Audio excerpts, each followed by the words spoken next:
And so the message I have today is that for many of the challenges you face, it's really about people. It's about leadership outlook and behavior. It's about the culture that you create at the organization. It's about the relationships that you make and the power of human ingenuity.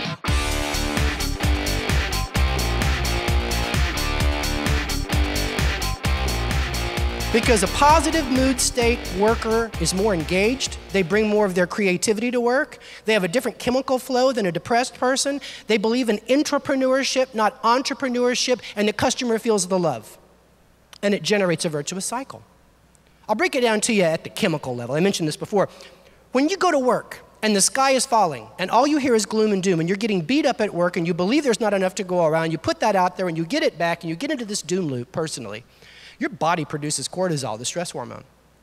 Cortisol's got a lot of bad health impacts, but it's got terrible brain impacts. Now, you've probably heard your whole life that we can leverage 10% of our brain's capacity. You've heard that, right? It's an average. It's chemically driven. When your body produces high levels of cortisol, your brain leverage capacity drops. It drops to 2 or 3%. Only in a Disney movie are desperate people actually good at what they're doing and win, okay?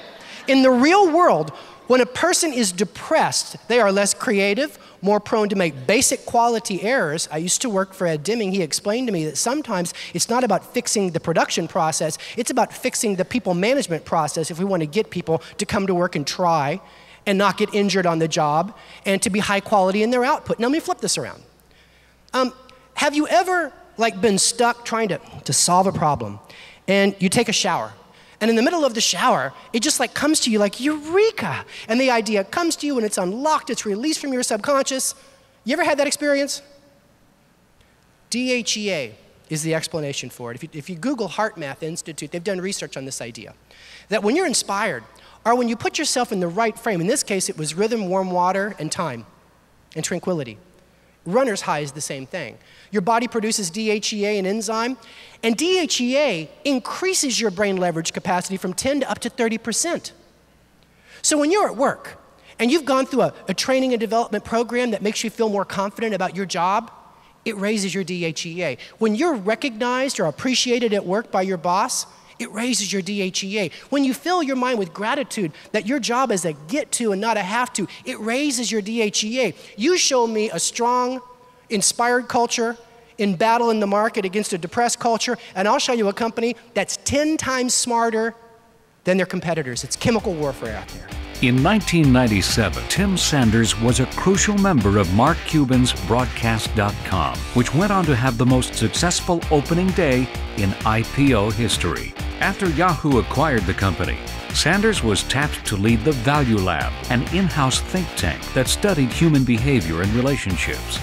His first book, Love is the Killer App: How to Win Business and Influence Friends, was a New York Times and global bestseller, featured in major media around the world.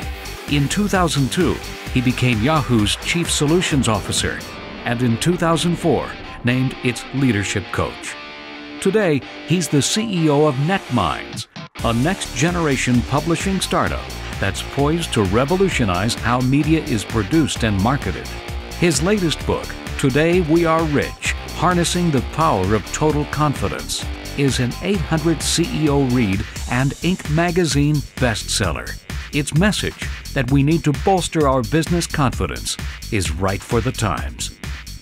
I know every single one of you, both in the room and watching this, every single one of you have had a struggle over the last 3 years because there's real scarcity in the world. But here's my fear. If we don't get back on track and start moving things forward and going back to what worked back in 2005 and 2006, we will all experience what I call personal recessions. Personal recessions is when a year goes by and you haven't grown as a person.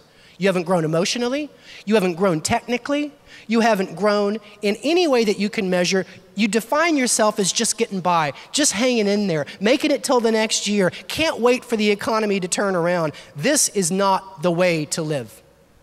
Let me give you an alternative mind diet that I've been on for several years, and I know a lot of other high-performance people that are doing this.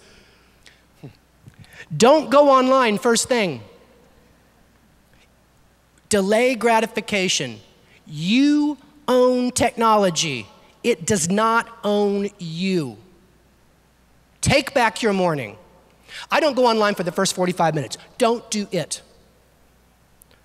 Did you know that instead, I'm going to give you an exercise later, if you did a gratitude exercise first to really focus yourself on your support system, and then spent about 30 to 40 minutes reading out of a book, which, by the way, we read books at 1/6 the speed as we look at stuff online. You don't read stuff online. You drink out of a fire hose online in scanning mode like some robot. No. If you take information in slow in the beginning, and you're reading confidence-building books, readers are leaders, books that either tell you where the future's going or how to be better at your job, if you do that instead for the first 30 minutes, you will fill that little mind up of yours, because it's littler than you think, with confidence-building material. Michael Pollan wrote a great book called In Defense of Food. And he was talking about the problem with steak in our culture. And he said there's nothing wrong with red meat, it's the portion size. He said the steaks are so big they push the vegetables off the plate, and it caused me to think about our mind. You know, we have two basic flaws. We think that we have 2 gigs of RAM, and we think we can do 3 things at once like our kids. You can't do it. Your mind doesn't have infinite RAM. You've got a little mind, the conscious mind. It's built for speed, not for storage, okay? And you've got a huge subconscious that remembers everything you've ever done, and it coughs things up to you sometimes when it's on the tip of your tongue, unless you Google it, right? I want you to think of your mind as a 1999 old school laptop with about 80 megs of RAM, right? You're in 3 applications and it's just buffering all the time. That's your mind, the average person. Okay? Listen, this is not a bad thing. This is a good thing. That means you can stuff it full of something and eliminate room to store other things, or as Dr. Norman Vincent Peale said, if you can worry, you can dream. So I challenge you every day to spend the first 45 minutes loading either confidence-building material or slow food into your head and approach your day with a sense of confidence. Now, you may need to go to bed earlier and get up earlier, but you will learn very quickly that life goes on. And then when you stop checking your email first thing out of bed and stop exposing yourself to the randomness of the World Wide Web, you're going to immediately feel a sense of peace. Tim Sanders is a trusted advisor to leading corporations and trade associations on how to build and maintain internal and external relationships. Prior to his keynotes, Sanders interviews your event stakeholders and combines his findings with research to craft a one-of-a-kind talk packed with relevant advice for your audience. He taps his exhaustive inventory of case studies to illustrate his takeaways. Time magazine featured his keynote prep style, calling it public consulting. Here's a clip where Tim customized his relationship keynote for members of the Association for Career and Technical Educators. Emotional intelligence, of course, is your ability to maintain and control your emotions, as well as to properly decode and connect with the emotions of other people. What we've learned, though, is that it takes 2 things to be great at dealing with people. It takes a high level of emotional intelligence, but more importantly, it takes generosity. It takes the burning desire to give to other people. When you put emotional intelligence together with generosity, you've got people skills. And you create something they call in the research relationship masters. Because relationships are important. Relationships aren't just important to you, they're important to your students.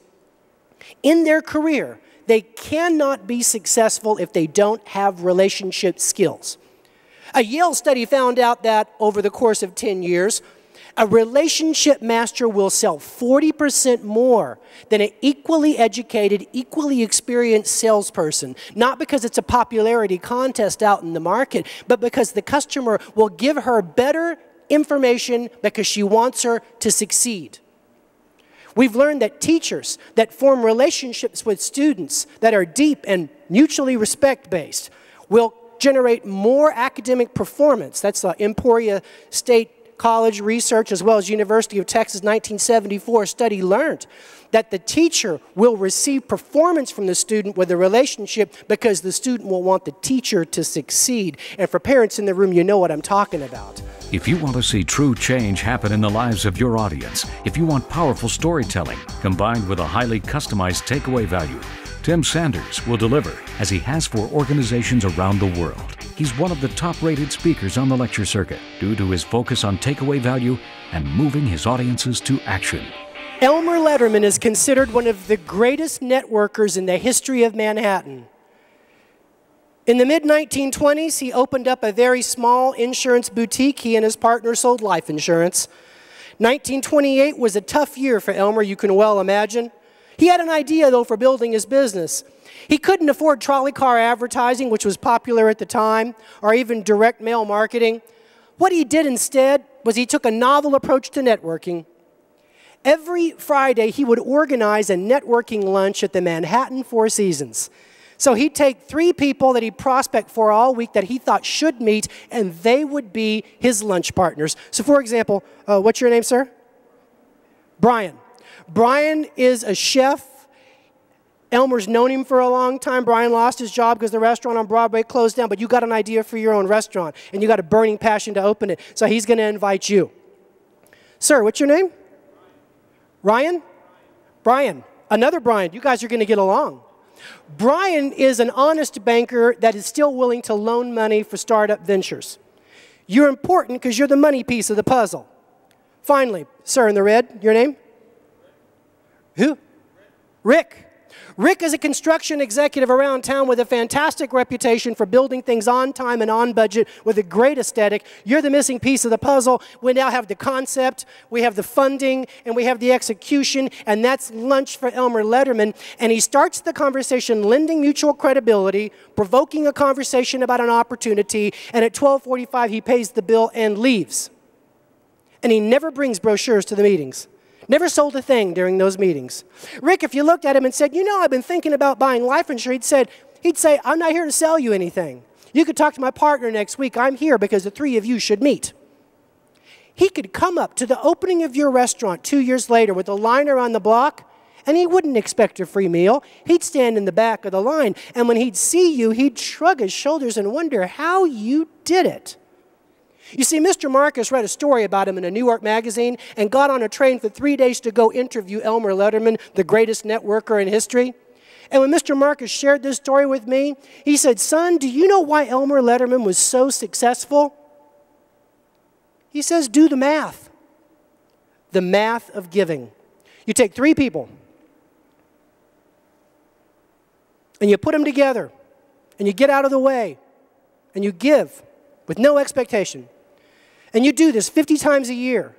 And you do this for 10 years in a row in one city. And what do you have? You have a community that supports you, that will not do business with anybody but Elmer Letterman. And in 2001, he looked at me and said, son, goodwill is the original viral marketing.